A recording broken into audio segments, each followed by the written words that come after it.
latency or tokens, or like the overall success of a project is often kind of limited to the scope of the POC, and people don't really take into account the potential scale or the potential usability of the final project. When you look at LLMs, they're non-deterministic, meaning it's often hard to predict 100% of the outcomes of an LLM in production, and for that reason I think that's limiting a lot of enterprises and startups using these LLMs in production, and so there's a lot of things that exist to make sure that we can guide them. For example, agentic frameworks help a lot with that, so I think it's really important to approach this in a very methodical, strategic way. So a lot of time businesses, they look at like the final outcome, and so the final outcome could be time saved, or the process that involved, or like the cost saved on the specific operation, and so that's really important to underline during the stage of the POC. And I also think a lot of times people run these small experiments, they like to think of it like lab tests, but I think we should more look at them like potential mini production workloads that we will be able to scale immediately after that, and so to do so you have to find the right partners that will enable you to kind of be able to follow through with all the scales you might have once you're in production. So I think there's a lot of different reasons that hinder these startups right now to move past that POC stage, but I think there's a lot of ways you can kind of go at it. And also there's a big question of ownership, so who owns that project, what's the final outcome desired, and so being able to really focus that on one main stakeholder within the company is always quite important in my opinion, and it's not as clear as it is for other types of projects, who's the owner of the AI implementation within these companies. Interesting. Would you like to add something from a perspective of the larger company providing the POC stage? Well, actually, regarding the 95% number, there's many nuances. Actually, that was misquoted in many news outlets, so no worries. Even small experiments on a personal basis with using LLMs, for example, wasn't even counted for. I think it was usually put out of proportions. I think we're doing much better actually, and it has much more potential than was. It's now being used as a scare tactic to drop it all, whereas we need these pilots to actually succeed. Of course, we need to be more efficient, and we need to reap these benefits. I would love to hear founders' perspective, right? So right now, Alessandro, I know you're prepared for a couple of pilots, right, with larger enterprises. So maybe you can share your, kind of a checklist. How can a, early stage company prepare themselves for enterprise sales? Yeah. So, well, at the beginning we failed a lot. So we've only inside at 95%. This switch, I think, started when we started discussing not just the product that we build, but all the workflow that the enterprise company that has to implement you. So you have to show that you really understand that their process, their workflow, and that you also understand the security, trust, what does it mean for them, why they care about that. There are a lot of startup literature that says, think about it later, just build a product first, but then on the other side you have someone that has a checklist. Yeah. And this checklist says a lot of different things, and you have to plan your effort in that. And it's not product development. So as a startup founder, it's a bit counterintuitive because no, we should ship this feature now. But the reality is that you can ship that feature, but if you don't match with the procurement team, with the security team, you're never gonna get the sale. Yeah. So sometimes you should choose ISO 27001 versus shipping a new feature early on. And if you start early on, it's easier to get it. Absolutely. It can take up to 6 months, right? Sometimes for founders to prepare for all the... Yeah, but we did it at first stage. So our company is 8 months old. We invested this August to get the ISO certification. Because it's August, the sales are a bit slower. And we get it in 1 month now. From the beginning to the Jan. Now we're probably gonna get the SOC 2 certification by the end of the year. Yeah, I think in general, because I'm working with both, right, with startups and with corporate. Yeah. And I have to say that I'm asking myself, not because I'm a part of CIC, but how people are doing when they don't have people like us in the middle to orchestrate everything, right? Because the culture is so different, and on the corporate side, a lot of people are approaching us and saying, oh, we have this small problem, but when we are entering in a proper audit, we start to realize, that's not really the problem. There is a whole strategy to build. So for AI, I think you can complete this judgment, but with AI, for example, a lot of people want AI, but they don't understand that AI starts by data. And most of the time, the data is so unstructured, so disharmonized, even sometimes conflictual, that it's by this that you need to start. And you need to have a real strategy. It's not just like, we will do a small effort on the data side. There is a real strategy to have, and after you can implement the whole AI system around this. And this is where also you can prepare a startup with all the compliance and all of this to entering in this process. But without orchestrator like us, without the whole workshop that is sometimes on 6 months, one year and a half, I don't see how we can be successful, to be frank. And we have a rate of success that is incredible. I mean, I take again this example in Tokyo. They were not able to find any match, and we organized 100 meetups. Oh. And from these 100 meetups, there was 30 projects that are right now ongoing. So and they keep us, right? Mm-hmm. So because we are all the way with them, with the startups, with the corporate, and we enable a real collaboration. Because the problem that I see is that most of the time corporates just want an experimentation sandbox. To get out from this, you need to have a real strategy that is really after the sandbox. Like not thinking in terms of what I can explore, but what I can build for my company to be successful and to answer the problem. And that's my point. Yeah, and to add on to that, I think startups often have a tendency to picture enterprise and corporate as heavy bureaucracy, but I think they often disregard the good things, which are trust and distribution and the access to a much bigger infrastructure. And basically what it does is it unlocks markets for all these startups, so I think they should approach it that way too. Of course, there's some cost to going through all the compliance standards, but what it unlocks behind is really crucial, so I think that's a big point to what Jean does is actually really crucial here, because it helps these startups actually meet these enterprises and kind of adapt to what they need. So you would suggest for all the founders to maybe not go to this, let's say, battle with enterprise alone, but really use some companies that can provide value, both to enterprises that might sometimes not get the tech, but also for founders that not necessarily. Absolutely, but also from the corporate side, same thing, because I think we have this idea that the culture are different, but it's not just about the culture. It's also the risk taking. So again, I will not mention the company, but we had a talk with a big pharmaceutical company, and they were like, we really want to be more performant on the market, and our competitors are working fast. And I'm like, okay, so let's build a lab inside your company. And we will bring startups, and we will bring also the mindset of startups to accelerate the process. And they were all very excited by this, because also the default that you have sometimes in the corporate world is that everything is moving slowly, and you're killing progressively the strengths of people that you hired from the beginning for exactly the strength. So it's very interesting that bringing startups and corporate in the right environment. That's why I don't like to speak about format. I think about environment. If you create the right environment, not only you have a success in terms of solution that you want for your company, but you have also success for people.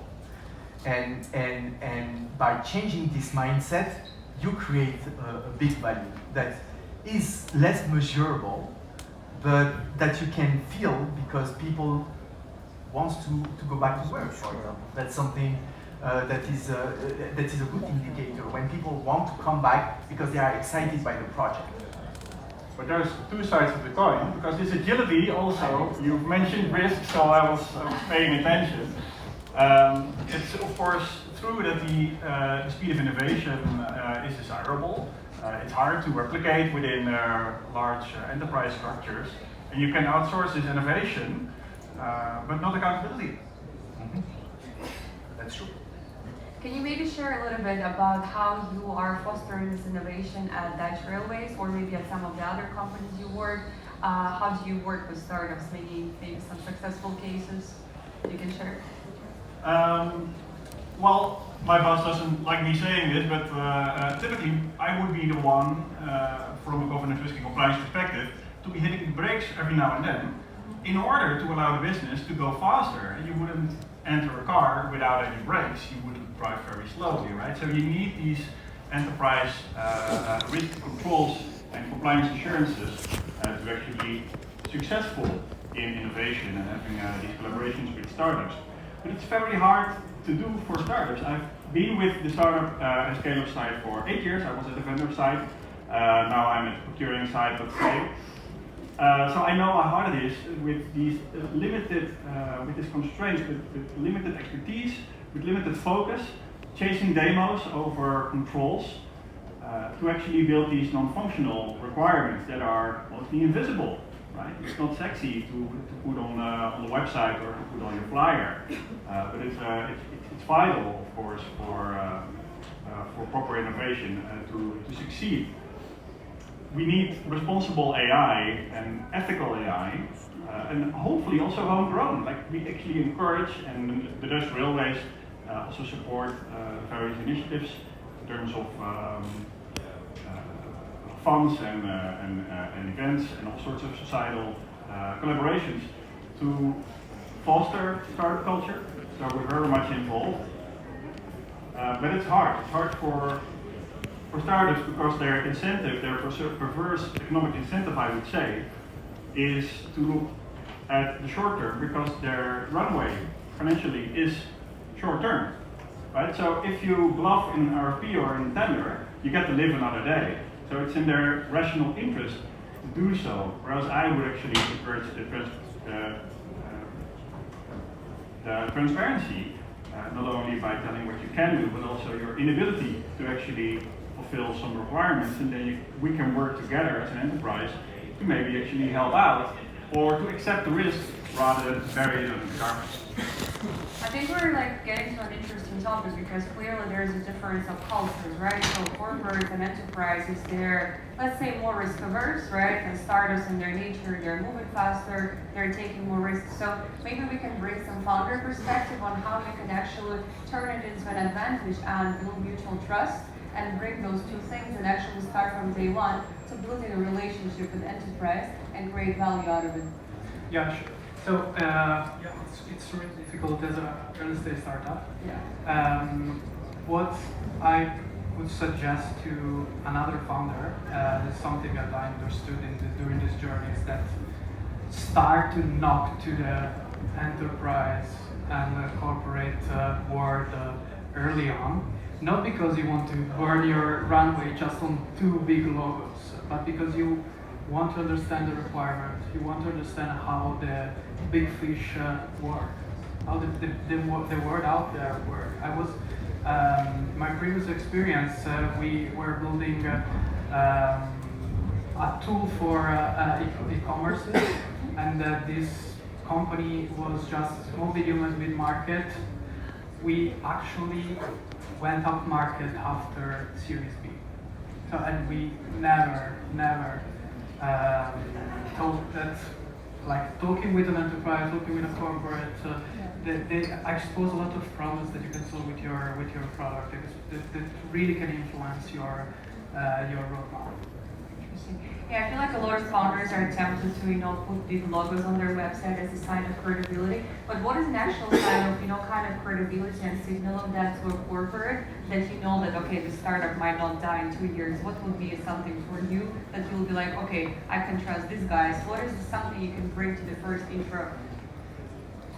Yeah, of course, the way that they actually approach these non-functionals, these cybersecurity controls, these AI risk controls, all the way from fairness and bias to safety or transparency.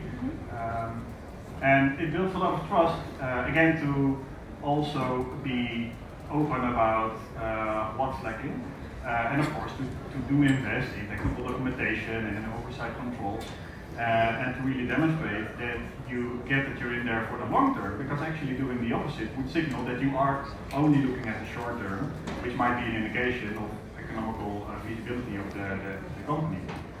So I applaud you also already diving in the compliance angle from day one, which is kind of rare in my experience, and we need more of that. It's vital.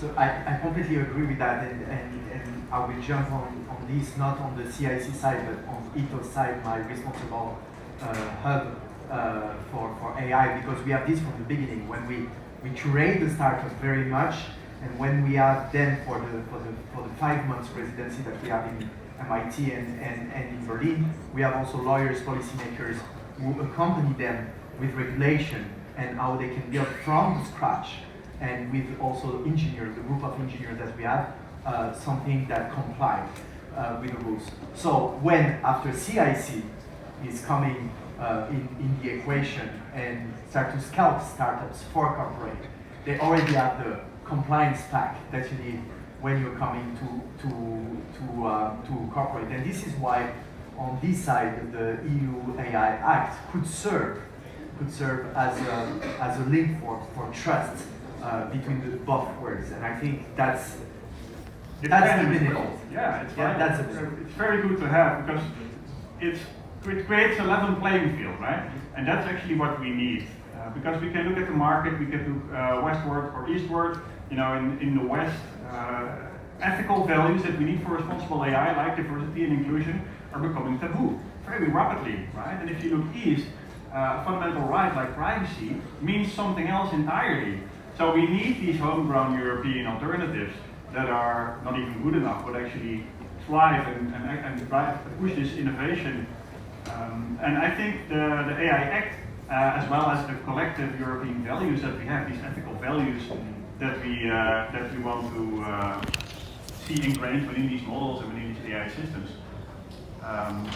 I think the EU has the best opportunity to actually provide that as a differentiating factor in the market. And legislation is the core of it. AI Act is doing a proper job, I believe, and we should applaud the courage of Brussels to stick their necks out, because it will become tight, you know, as we move along with Trump in the White House. We have to stand our ground from a European legal perspective. Yeah, I think it's early enough in this AI market that we can kind of level out the playing field and build out a compliant by design industry around AI, and I think that applies to both corporates and startups. So it will end up making things much easier to do business with these type of companies in Europe. There's a whole other question about how it works to build out relationships, as you mentioned, with the West and the East. But I guess within Europe, having these kind of frameworks and regulations, in a way, can be a positive thing for companies and startups. Yeah, it makes it easier to do the right thing, right? If your competitor is also doing it and investing in these non-functionals, it's easier to do the same. Yeah. And that's great. That's amazing. Yeah, there is finally a shared vision that is even the core of any collaboration. You need to at one point to have a shared purpose and shared vision, and we should be kind of proud for the vision that we develop in Europe and stand by it. I think so. You're here. As also a founder, it's for me the competitive edge when I go outside Europe, because the bar is so high.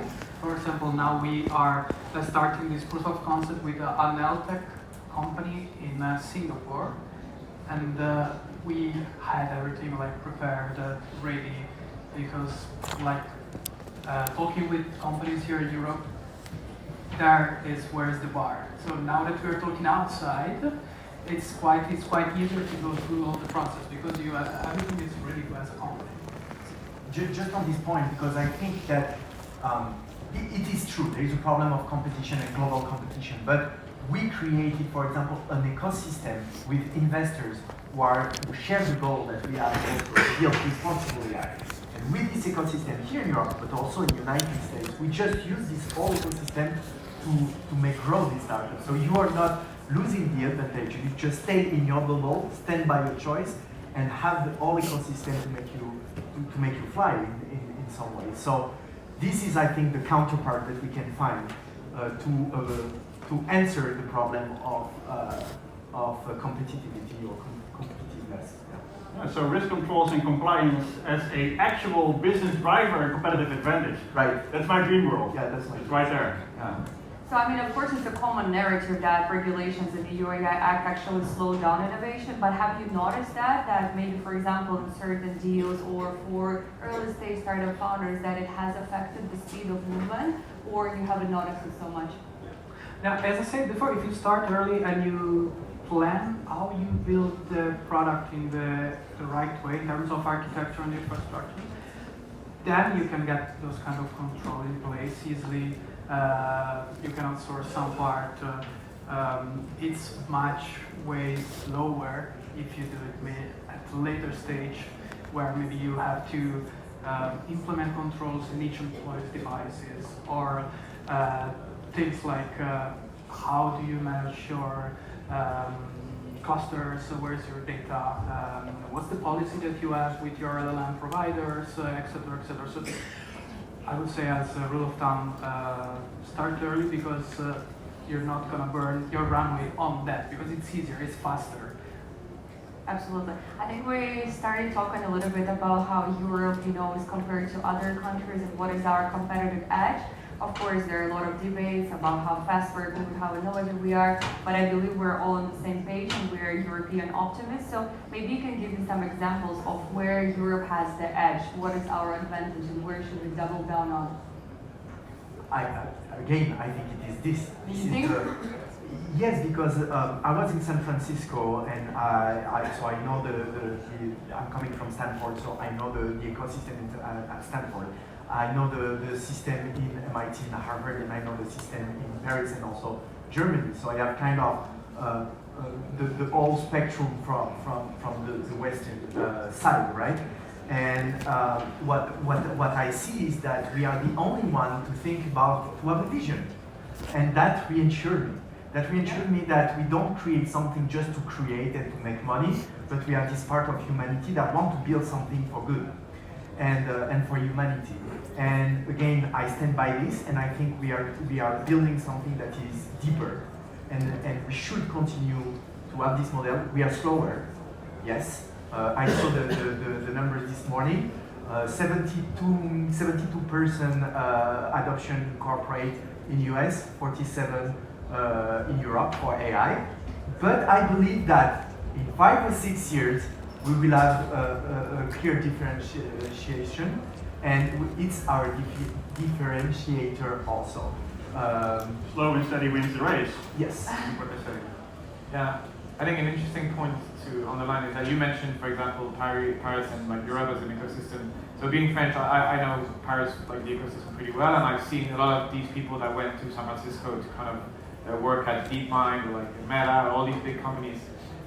Tend to come back to Europe and bring that experience and innovation back with them and create new companies in Europe. So I think, in a way, Europe is becoming more and more attractive. What might be missing now is the level of funding you can find in the Bay Area, for example, going back to Europe, but that's kind of also being addressed. So I think we have good reasons to be optimistic about the future of AI in Europe. Yes, and I think, I mean, if anybody here in the room has a power in decision making in this way, I would like that you do something for this, but we need more harmonization in Europe. And I know that a lot of people now are fighting to build just a model for European countries to incorporate, which is already a first step. You incorporate not in Germany, not in France, right? Exactly, yeah. But in Europe. We should all fight for this first, because this is the first step. And we should also, if we are European here, because this is our strength. I am deeply European, and I want to defend this model, and I think that we should all fight to create not a less Europe, but a Europe of more. We are together. We need to put the resources together, and this is how innovation will grow. Not if we build just in France or in Germany. And I see that, for example, in Germany, in Berlin, the city of Berlin, the Senate of Berlin, decided to completely take a Berlin partner, which is the player for the Senate, to put it in different co-working space to work directly with the startup. And I think this move is very important because it shows that the government doesn't want to be on the top anymore. They want to be with people and work with people. And I think this is what we should do on European level. this? Definitely. You know, building out and focusing not on these functionals that we also need. We need shiny new capabilities, and AI has plenty of those. But by building these resilient systems, these responsible AI systems, will hopefully and probably allow us to compete for the long term. That's what we touched upon. That's the main difference. The short term will always be focusing on new best bells and whistles. But what does it mean to have these resilient systems with proper cybersecurity and safety controls? And not having AI models that actually discriminate against minorities and all that terrible stuff that can happen in terms of incidents.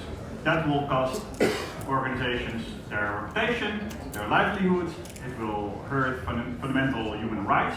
So planning for this will allow us to succeed on the long term rather than having this very narrow field and this short horizon. That's what Europe can and should do. Beautiful. I mean, we can also touch a little bit the topic you already mentioned. So, of course, we all know that there's a big problem with the later stage funding in the EU, right? So, a lot of companies, unfortunately, have to turn to the US or other regions, you know, to get later stage funding, and that comes with constraints. They have to flip up or move headquarters. They choose to do that. So, do you see any initiatives, maybe on the governmental level or from corporates, to kind of solve this access to later stage capital so we can keep the European companies headquartered here? Well, I was at the Italian Tech Week last week, and Ursula von der Leyen was talking about this 28 regime that will be rolling out next year in a couple of years to have this everything harmonized, so it's not difficult to hire someone, to establish. So this hopefully you're going to see less European company with a Delaware C corp, and more European one. And I'm quite optimistic in this sense, I would say, on the 26th and the 27th of the country. I still think that it is a mindset, and that in Europe we are still too fragmented in our mind. Absolutely. And so I completely feel European. I think everybody saw it. I don't know how many of you feel this way also, but I think same. If you have different funds, they should start to also bridge and join the forces to invest more in company at later stage, like Series A and Series B, for example. And this is what Americans are doing all the time. They're just joining forces. I have an example recently. A friend came out from MIT. So you need to know that most of the funds are going for people who are going out of the university in the United States. So Stanford, MIT, and Harvard. And these people are using all the network they have, and they just join forces like this. Oh, I'll put this check. I will bring a friend, and he put another check, and this is how it works. So why we are not able to do that at the European level? I think our time is up, so let's just wrap it up by saying that I think we all can agree that there's a lot of, optimistic things about Europe, and we're tech optimists and European optimists. And if we have to give one advice to early stage founders, would be start thinking about your compliance early, right? It's a signal to enterprises that you're safe and in control. So thank you so much. I think it was a very beautiful discussion, and yeah.